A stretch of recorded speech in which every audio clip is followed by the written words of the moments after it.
And we are live. Welcome to you here on YouTube Live on a Monday. To eat breakfast or not?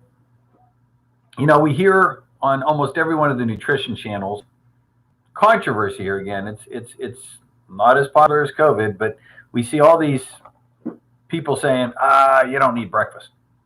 And then you got the whole keto group that are eating a huge fatty breakfast. And then you've got, and you fill in the blanks, I think it's bad information to say eat a big breakfast. All of that on it's the most important meal of the day is a bunch of bunk. You know, we do not need a big breakfast. Well, let's break it down into categories. If you're a newborn, obviously you need breakfast.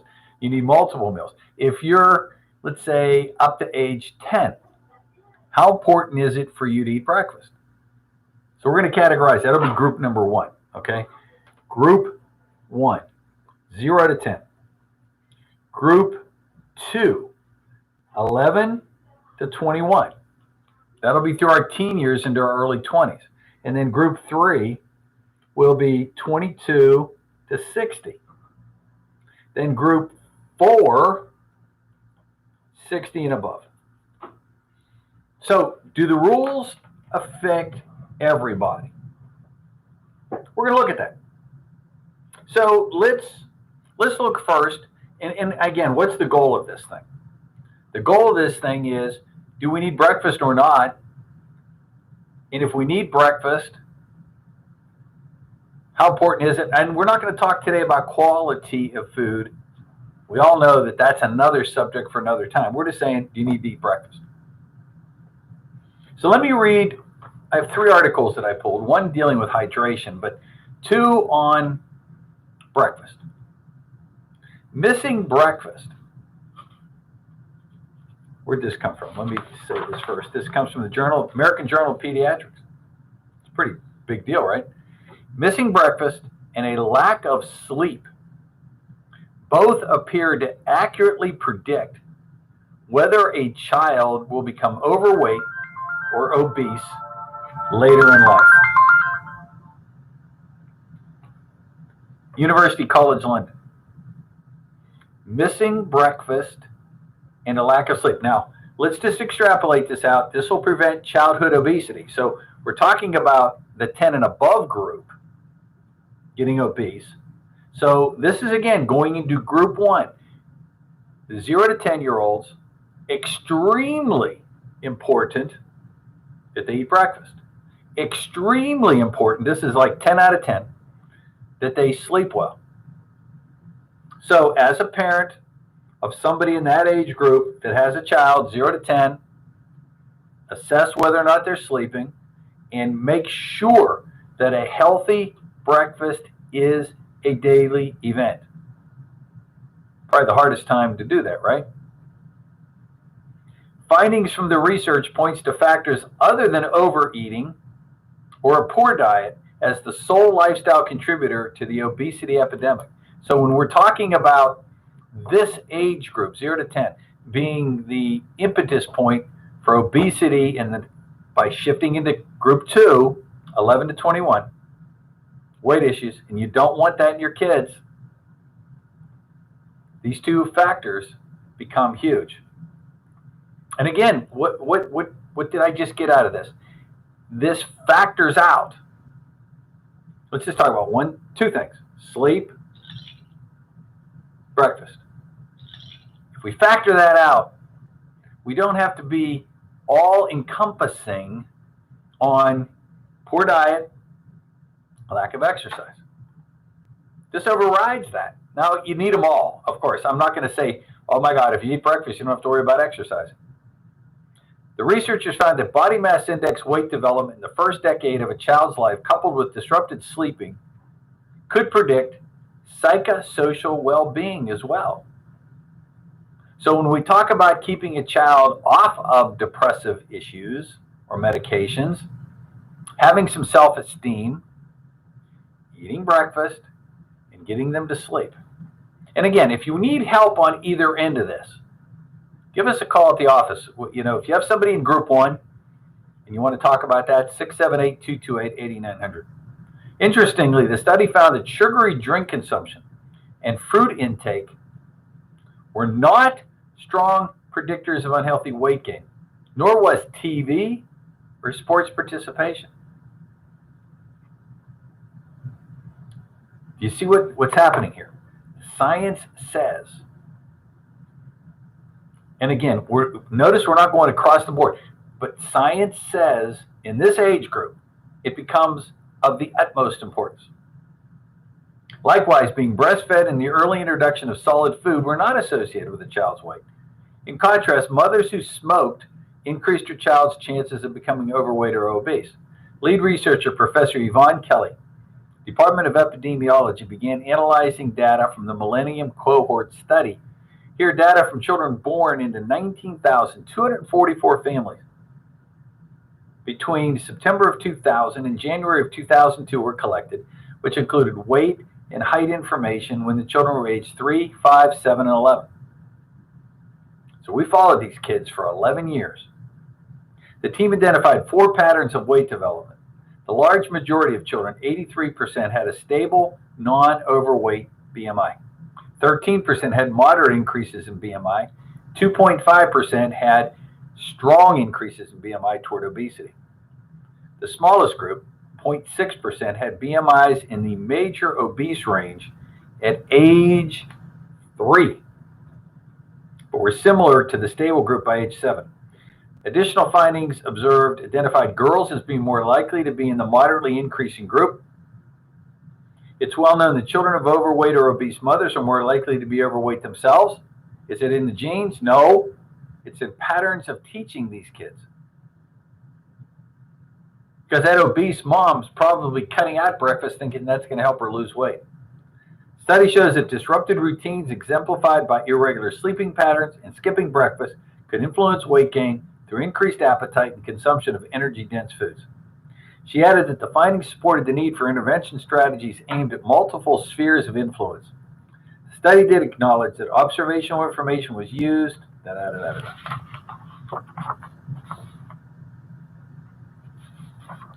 That's group 1. Now here we go to group 2, 11 to 21. The old phrase, breakfast is the most important meal of the day, has taken on a new meaning for this age group.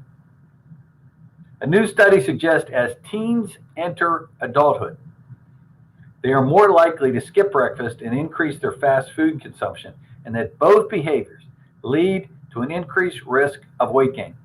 This is the findings of an article appearing in the December issue of the Journal of Adolescent Health.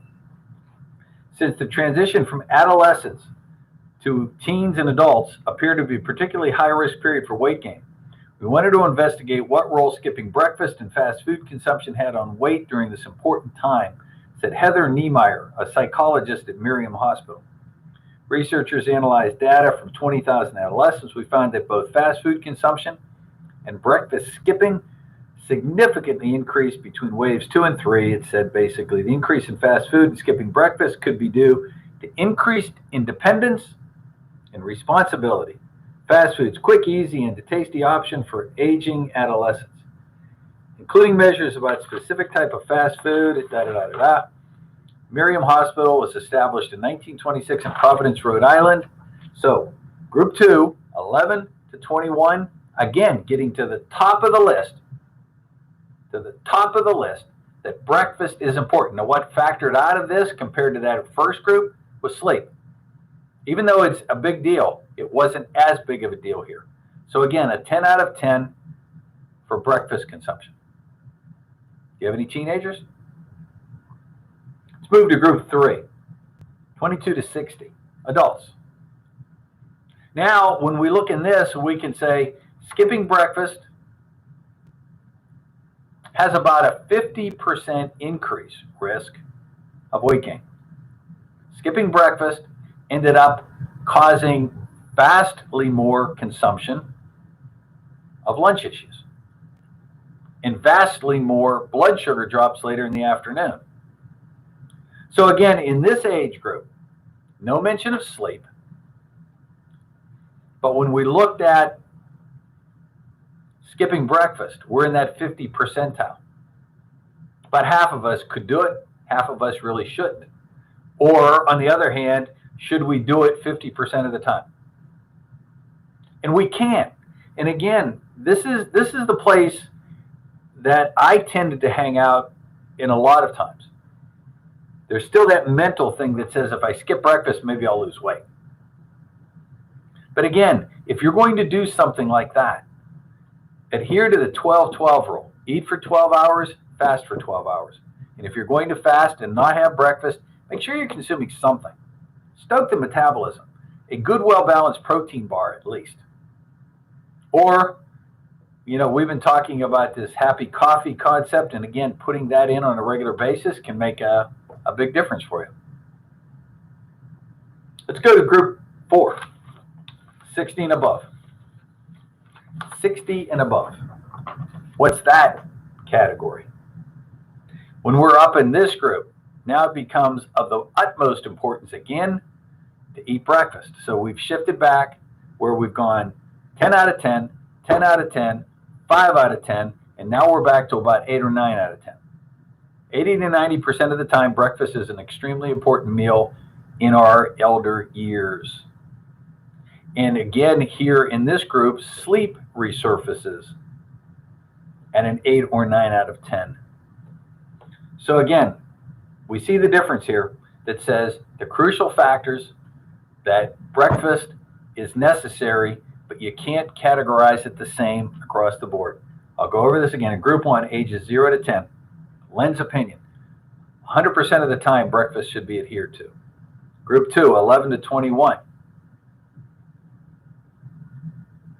100% of the time breakfast should be adhered to. But sleep wasn't that important as it was in group 1. Group 3, 22 to 60, 50% of the time, and no mention of sleep. Group 4, we're back up to 80 to 90% of the time. Breakfast should be adhered to, and sleep, again, becomes an issue. Did I try to clarify? See where you fit. Now I'm going to add one more piece to this issue is weight water. Weight water. Drinking 500 ml of water around 30 minutes before your main meals could help obese or overweight people lose more weight. So again, in the categories between newborns to 10, we got to be very cognizant of keeping them hydrated, but not overdoing it. So at either end of the spectrum, 0 to 10 or 60 and above, we got to be very careful. We don't want to harm the kidneys whatsoever. Okay, so water before each meal, nice 6 to 8 ounce glass. In those critical ages 11 to 60, could make a huge difference. Journal of Obesity, volume 23, issue 9. So there, that gives you some food for thought. Once again, the numbers to reach us here at the office, 678-228-8900, 678-228-8900. Don't forget, August 8th, we're having our open house here. That's a Saturday, August 8th from noon to 3. Come and learn, again, some of the issues that we've learned about coronavirus and how important it is and how to protect yourself, and just basically some of the basics of health. We're going to have some wine and cheese, get a chance to meet our staff, and actually have some good healthy snacks as well. That's coming up. Again, full details will be on the front page of our website at thenutritionshop.net. Again, the number to reach us here at the office, 678-228-8900. God bless you, folks. See you back here tomorrow. Take care.